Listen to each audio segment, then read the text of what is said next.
ya estamos con el doctor Alex Valle, que es docente universitario y también experto político, así que vamos a abordar una serie de temas aprovechando que está aquí con nosotros. Doctor, buenos días. Buenos días, muchísimas gracias por la cordial invitación.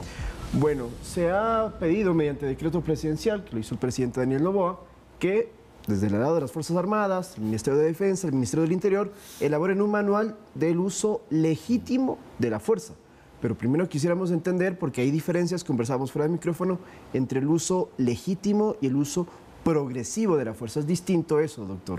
Sí, muchísimas gracias. Esto hay que aclararlo a la ciudadanía, ¿no? Hace 2 años se aprobó la ley del uso progresivo, el uso legítimo de la fuerza en la Asamblea Nacional. Esto con la intención de que las Fuerzas Armadas, tanto Policía Nacional como el Ejército, realicen pues una escala en 5 niveles de lo que significa la disuasión hasta el momento del uso de armas letales, por ejemplo, en caso de que exista riesgo para la vida de las personas o riesgo para su propia vida. En cambio, la legítima defensa, que está tipificado eso en el Código Integral Penal, tiene que ver más bien con ese nivel de defensa que tiene cada una de las personas, cada uno de los ciudadanos, pero para que ello exista, para que se considere una legítima defensa, tiene que haber una agresión actual, inminente, ¿no es cierto? Y también que sea proporcional a la fuerza, es decir, si hay una persona que me está amenazando a mí, digamos, de pronto con un palo, y si el otro tiene una pistola, pues no habría proporcionalidad en el medio, tampoco si es que esta amenaza, digamos, o si es que este uso de la fuerza del arma se da 5 minutos después, eso sería considerado como una venganza. Entonces hay que diferenciar que lo uno es exclusivamente para las Fuerzas Armadas y el otro tiene que ver con legítima defensa a nivel personal. Justamente yo quería llegar a eso porque, a ver, para que lo tengamos claro, ¿la legislación norma a la población civil o es únicamente para los bloques de seguridad, Fuerzas Armadas, Policía y quizás agentes penitenciarios también? Sí, justamente, y el decreto al cual hace referencia usted, el 371, que se dio este día domingo, si no me equivoco, pues da y solicita, de hecho, de que las Fuerzas Armadas y la Policía modernicen, actualicen todo lo que son los manuales del uso progresivo de la fuerza, y lo cual creo que es un acierto Pero total. para ellos, no para nosotros. No, por supuesto, para la fuerza pública, que es la que está en este momento combatiendo el crimen organizado transnacional, haciendo operativos, etcétera, etcétera, porque fíjese, muchos de los miembros de las Fuerzas Armadas han tenido un temor durante todos estos años de la actuación y de hacer el uso de progresivo de la fuerza, porque muchos han sido, por ejemplo, enjuiciados penalmente. Entonces, ese es el riesgo y el miedo. Entonces, al actualizar estos manuales, yo creo que se va a dar la posibilidad también de que los capaciten en el uso progresivo de la fuerza y sepan identificar muy bien en qué niveles están actuando y en qué momento es necesario, por ejemplo, el arma letal o las armas no letales, y con eso creo que había pues mayor eficiencia en el combate al crimen organizado.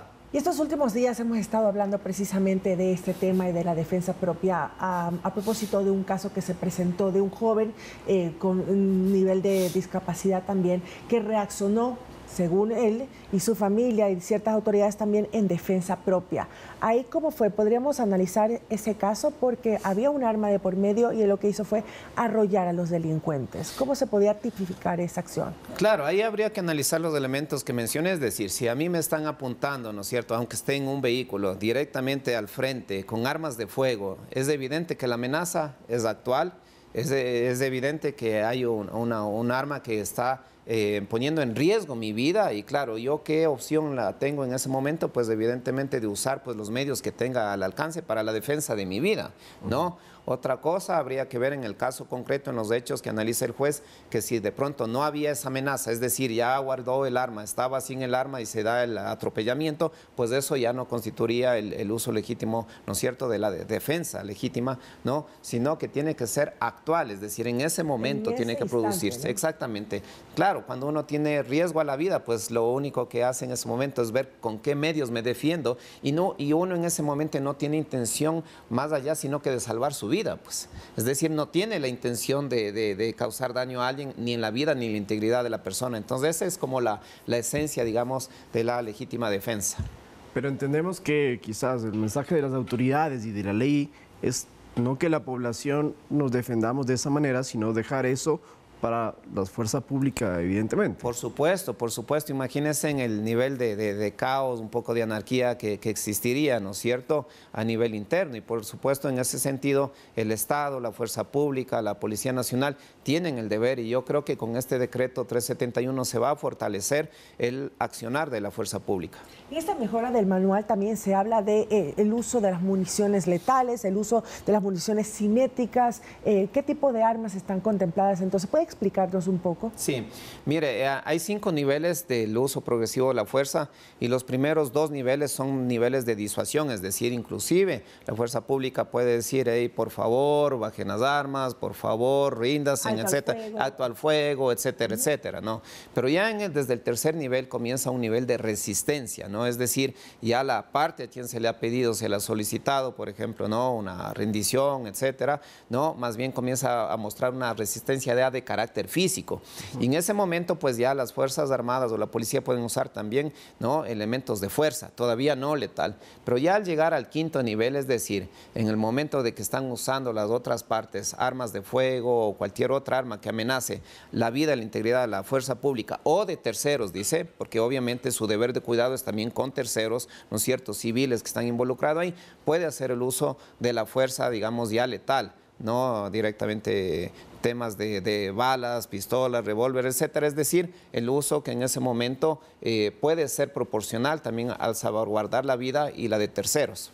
Esta ley, como usted bien lo dice, se la tramitó y se la expidió hace 2 años y desde el 2023 ya está vigente, pero el contexto era distinto porque no estábamos en un conflicto armado interno. Si bien es cierto, ya estaban surgiendo los grupos narcoterroristas y ya estaban con algunos atentados, pero la situación no era como la vivimos en enero de este año. Eso entonces obliga a expedir este manual y hacer esos cambios que se necesitan porque el contexto es distinto para el uso legítimo de la fuerza. Mire, esa pregunta es súper interesante por lo siguiente. En ese momento yo tuve la oportunidad de estar en la Asamblea Nacional discutiendo este tema y claro, el contexto es muy grande, es decir, no solamente para el crimen organizado transnacional, sino inclusive para temas de protestas, manifestaciones, convulsiones sociales, es decir. Y esta ley se elaboró precisamente observando todos los parámetros que tienen que ver además con estándares internacionales en materia de derechos humanos, temas, por ejemplo, de opinión consultiva 8, opinión consultiva 9, todo lo que significa, por ejemplo, qué hacer en los estados de excepción, qué derechos se suspenden, qué derechos no se suspenden. Y ahí hay que tener claro, por ejemplo, ¿no?, que ciertos derechos como la vida, la integridad, no se pueden suspender. Y por otro lado, también en el tema de su pregunta, en esa época se discutió, mire, si es que era, por ejemplo, considerable utilizar como arma a los canes, a los mismos vehículos, y claro, eso no se estipuló ahí porque efectivamente ni los vehículos, ni las motos, ni los automóviles de la fuerza pública pueden ser considerados como armas, menos por ejemplo los caballos, los canes que ellos utilizan. Entonces todo eso se fue delimitando de acuerdo a los manuales y estándares internacionales. ¿Qué capacitación deberían recibir entonces luego de este nuevo manual para que puedan trabajar de la manera correcta y aplicar el uso de la fuerza también de la manera más correcta? Esa pregunta es fundamental por lo siguiente, porque la fuerza pública opera de acuerdo, digamos, también al entrenamiento que tiene. Entonces, si nosotros tenemos una policía, por ejemplo, que no tiene la dotación suficiente de armamento de balas, o que puede ir a entrenar a los campos de tiro, ¿no es cierto?, digamos al año, si lo hace una sola vez, pues evidentemente que no va a haber el nivel de asertividad, por ejemplo, ¿no?, y de reacción que necesita en este momento. Entonces, es fundamental que ahora con estos manuales que se actualicen, por ejemplo, se doten a las Fuerzas Armadas, a la fuerza de la policía de municiones, por ejemplo, y se los lleve constantemente a campos y a escenarios, además, posibles, donde puedan diferenciar, a ver, qué es el uso progresivo de la fuerza, en qué niveles están, en qué niveles utilizar armas no letales, en qué niveles solamente utilizar la disuasión verbal y en qué momento fundamental, digamos, de esos, porque son además segundos en los cuales tienen que tomar la decisión, pueden hacer uso de la fuerza letal. Y antes de cambiar a otros temas, también quisiera que podamos abordar un aspecto clave que siempre se debate, que son los derechos humanos. Con el uso legítimo y el uso progresivo de la fuerza, ustedes como expertos, ¿consideran que los derechos humanos pueden estar en riesgo, en peligro o al contrario?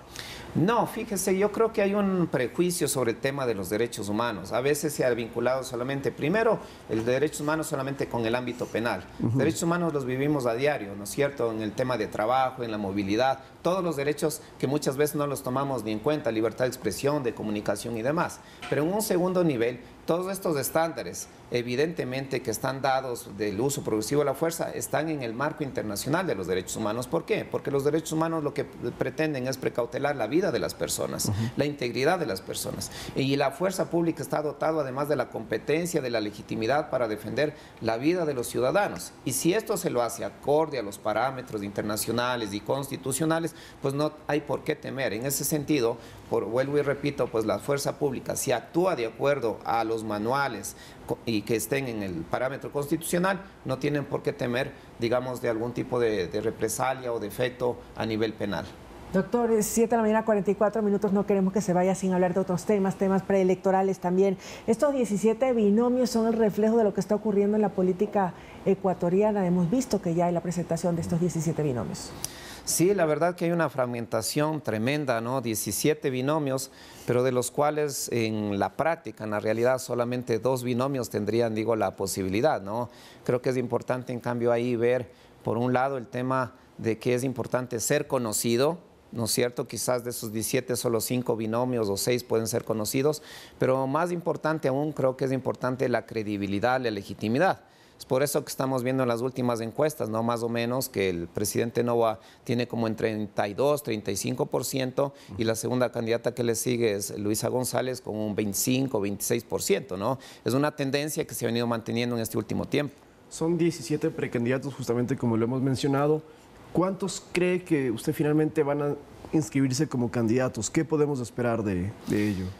Bueno, realmente... Por las alianzas, sobre todo. Claro. Claro, realmente hasta ahora existe esta incertidumbre. Quizás lleguemos la vez pasada llegamos a 10 en las últimas elecciones en el 2023, quizás podemos llegar entre unas 12, unas 14, pero si vemos aún estas alianzas y en los porcentajes que están dando ahora las encuestadoras, muchos de ellos no llegan ni siquiera al 1%.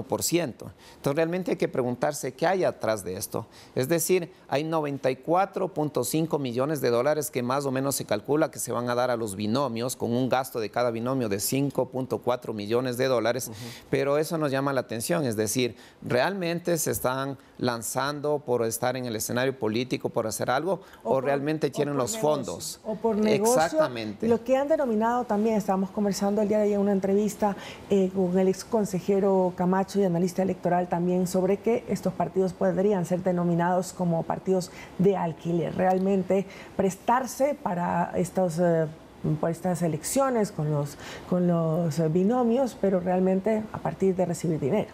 Exactamente, ¿no? O sea, mire ahí el tema del dinero, 3 escenarios vería yo.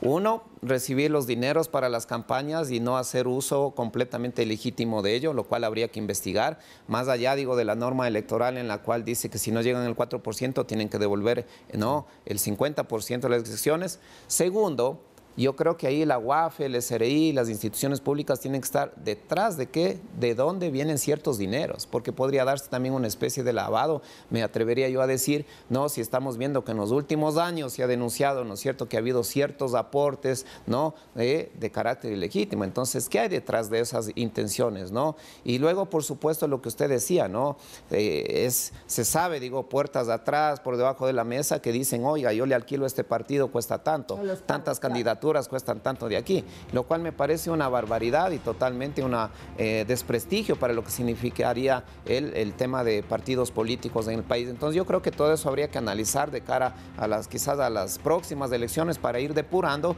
y no hacer pues de la política un negocio.